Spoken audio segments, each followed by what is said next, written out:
claque de fin pour Louis de Funès, Jean Giraud et la saga des gendarmes avec l'arrivée de jeunes femmes qui vont faire trémousser les képis de la brigade tropézienne. Le gendarme et les gendarmettes est à revoir à partir de 21h05 ce mardi 1er septembre 2020 sur Sister. Une revanche avortée pour les extraterrestres profitant de locaux refaits à neuf. Les gendarmes tropéziens ne masquent pas leur impatience à l'idée d'accueillir 4 recrues féminines qui auraient des atouts physiques indéniables à en croire les rumeurs. Les épouses des militaires, elles, s'inquiètent des conséquences de cette arrivée.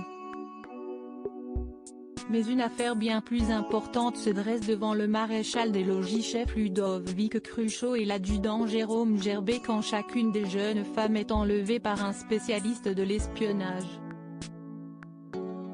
Ce dernier entend se procureur des informations du ministère de la Défense. Pour beaucoup de fans, une triste fin accompagne la brillante carrière de Louis de Funès. Près de 20 ans après l'opus original, le comédien apparaît fatigué et peu en jambes, sous la direction d'un Jean Giraud en manque d'inspiration et qui est décédé avant la fin du tournage. Si la collection a été vivement critiquée à partir du 4e opus, elle a continué de bien fonctionner dans les salles. L'arrivée des extraterrestres a notamment rassemblé 3 millions de spectateurs, de quoi envisager une revanche des êtres venus d'ailleurs avec une comédie qui se serait déroulée dans l'espace. Un hommage douteux de Jean Giraud finalement, Jean Giraud et Louis de Funès ont décidé de surfer sur un phénomène, l'irruption des femmes dans la gendarmerie.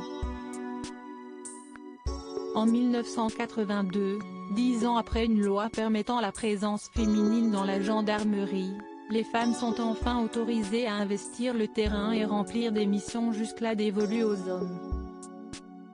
Cependant, avec la comédie, difficile d'y voir un hommage appuyé aux femmes militaires puisqu'elles sont avant tout sélectionnées à l'écran pour leur beauté. La dernière apparition du gendarme et les gendarmettes en prime time remonte au 20 avril sur M6. La comédie avait alors intéressé de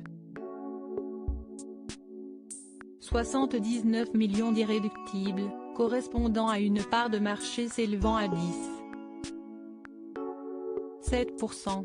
Le 25 août dernier, Le gendarme et les extraterrestres a permis au canal 22 de la TNT de séduire 555 000 Français et de 8% d'entre eux devant le petit écran.